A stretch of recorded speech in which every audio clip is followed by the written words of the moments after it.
გრძელდება მოწმეების დაკითხვა 11 ბრალდებული დემონსტრანტის სისხლის სამართლის საქმეზე. თბილისის საქალაქო სასამართლოში ჩვენება უკვე მისცა განსაკუთრებულ დავალებათა დეპარტამენტის კიდევ ერთმა თანამშრომელმა, რომელსაც დაზარალებული სტატუსი აქვს. გურამ კვირიკაშვილმაც სხვა სპეცრაზმელების მსგავსად ბრალდებულებს შორის დამნაშავე ვერ ამოიცნო.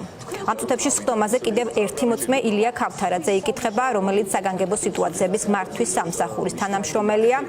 განცხადებები გააკეთეს ცოტა ხნის წინ სხდომაზე ონისე ცხადაძემ და ანდრო ჭიჭინაძემაც, რომელსაც ნუცა ბახუტაშვილმა მოусმინა და ახლა პირდაპირ ეთერში მოგუყვება რა განაცხადეს ბრალდებულებმა.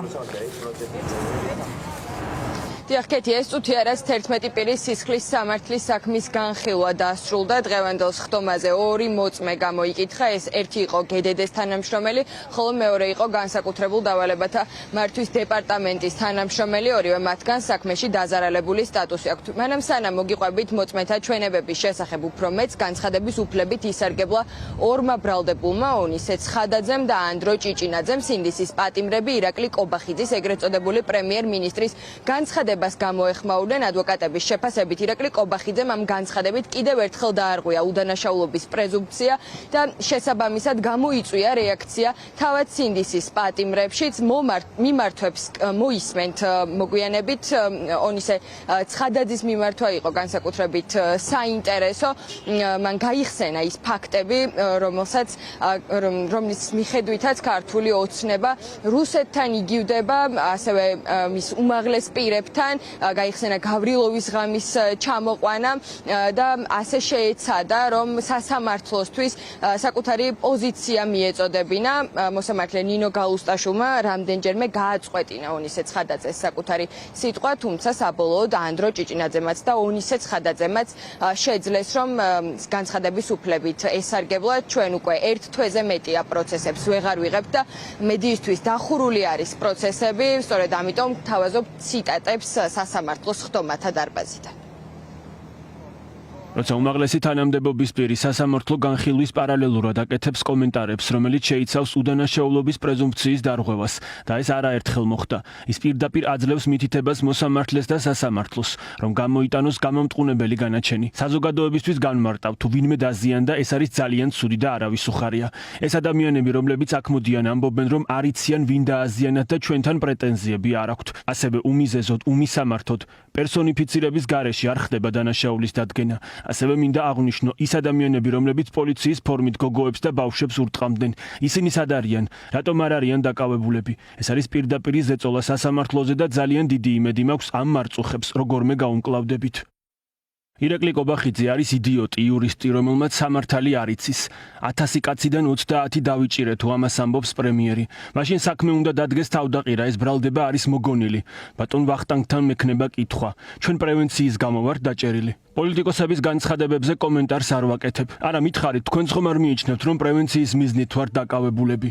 ჩემ გარშემო კიდევ არსებობენ ადამიანები, რომლებიც ამბობენ ევროპას რომ დომო და მიგვიღებდნენო. მაშინ რაც მოხდა, როგორც ორგანიზატორებზე რა მტკიცებულებაც მოიტანა პროკურატურამ. სულ მაინტერესებდა, რომელი ვიდეოთი დავორგანიზდი მე. იმედი მქონდა, რომ ეს ერთხელაც ეს ვიდეო ტელევიზორში გავიდოდა. ვნახავდი რა მოხდა სინამდვილეში და აღმოჩნდა, რომ ვიდეოს ხმა არ აქვს. ვინმეს თუ გონია ევროპაში ასე მიგვიღებენ. სასამართლო აქამდეც არ უნდა მოსულიყო, ვიდეოს ხმა არ ჰქონდა. მაგ დროს მოსამართლე უნდა დაეჩალიჩოს და პროკურორებს საქმიანობა უნდა აეკრძალოთ საერთოდ. 2012 წლამდეც გვეძახდნენ რუსებსო, ერთი ამბავი აქვთ ატეხილი ქოცებს. ომი დაიწყო საქართველომ, მანამდეც ამბობდნენ. 10 თვის ბავშვის სიცოცხლე გაიმეტეთ, რომ კიდევ რამე დაგებრალებინათ. ვინც გაუშვით ხელისუფლებიდან იმათვის. ერთი რუსი აგენტი არ გამოუვლენიათ, კობახიძემ გავრილოვი ჩამოიყვანა, პოზნერი ლავროვის შვილი აზერბაიჯანში წავიდა და ბოლოს განვითარებული მოვლენები კიდევ. ბიძინა ივანიშვილი 2012 წლიდან კი არა, დაბადებიდან არის რუსი. ჯგუფური ძალადობის მონაწილეობის საქმეში დაიკითხა უკვე 10-ობით პოლიციელი, გედედეს თანამშრომელი, რომლებსაც საქმეში აქვთ დაზარალებული სტატუსი, ასევე ისინიც, რომლებმაც კონკრეტული საგამოძიებო მოქმედებები ჩაატარეს. დღევანდელ სხდომაზე დაიკითხა განსაკუთრებულ დავალებათა დეპარტამენტის თანამშრომელი სპეცრაზმელი გურამ კვირიკაშვილი, რომელიც დაზარალებულად არის ცნობილი. ასევე დაიკითხა ილია ქვათაძე, საგანგებო სიტუაციების მართვის სამსახურის თანამშრომელი, ისიც დაზარალებული სტატუსით არის ამ საქმეში წარდგენილი. ორივე მათგანის ჩვენებები პრაქტიკულად და ასევე იმ პოლიციელების ჩვენებები, რომლებიც მოვისმინეთ გასული 7 თვის განმავლობაში ადვოკატების შეფასებით არის იდენტური. ეს ადამიანები პრაქტიკულად დაზეპირებული ფრაზებით საუბრობენ სხდომათა დარბაზებში, რამაც დღევანდელ სხდომაზე ადვოკატების პრეტენზიაც გამოიწვია. ადვოკატებმა არაერთხელ მოუწოდეს მოწმეებს, რომ ელაპარაკათ გულწრფელად მათ ხელთ არსებული ინფორმაციის შესახებ და მათ კითხვებზე ეპასუხათ, თუმცა მოწმეები ერთმანეთის იდენტურ ჩვენებებს აძლევდნენ. დღეს ილია ქვათაძე დაიკითხა, როგორც უკვე გითხარით, ეს არის პირი, რომელიც მანამდე 8 პირის სისხლის სამართლის საქმეში უკვე გამოკითხული არის. მისი ჩვენება პრაქტიკულად იყო იდენტური 8 პირის საქმეზე მიცემულ ჩვენებასთან. დღევანდელ სხდომაზე ვერც ერთმა პოლიციელმა და სტრუქტურის თანამშრომელმა ვერ შეძლო ხელი დაედო 11 ბრალდებულისაგან რომელიმესთვის და ამოეცნო ისინი ვერც ერთმა მათგანმა ვერცნო ისინი როგორც მათ დამზარალებლებად და ასევე ვერ მოახდინა მათი იდენტიფიცირება როგორც აქციის მონაწილეებად. ჩვენ უკან იდგნენ პირები, რომლებსაც ჰქონდათ რადიოკავშირი და გასცემდნენ ბრძანებებს. ახლოს ვიყავი რადიოკავშირთან და მესმოდა. არ ვიცი ვინ გადმოსცემდა, ხმაზე ვერ ვიცანი. რადიოკავშირის ხმით შეიძლება ვერ ვიცნო. თან ხმაური იყო. რადიოკავშირი ვის ეკავა? არ ვიცი. რადიოკავშირზე ვინ იყო კონტაქტზე? თქვენი უშუალო ხელმძღვანელი არიცით? არა. ვინ გასცემდა ბრძანებებს არიცით? არა. რა მოწყობილობაა რადიოკავშირი? ხელის რადიოსადგური. იქ ყვირილი იყო. გესროდნენ ყველაფერს. აქციამდეც მივიღეთ მითითება, დავიწყეთ მოძრაობა, სხვა მითითება აღარ ყოფილა. თქვენი ყველა მოძრაობა თვითნებური იყო? თვითნებური არა, ჩვენ ვიცით რა უნდა ვქნათ. როცა დაიძარით, მას შემდეგ მიიღეთ თუ არა რაიმე ბრძანება? 3 საათნახევრის განმავლობაში არ მიგიღიათ მითითება უფროსისგან. იქ რამდენიმე კადრი იყო, არ ვიცი ვინ იყვნენ, თუნდაც ის, რომ სისწორე ხაზის. 3 საათნახევრის განმავლობაში მიიღეთ თუ არა ბრძანება? მითითებას ვიღებდით გადანაწილებაზე. ვისგან?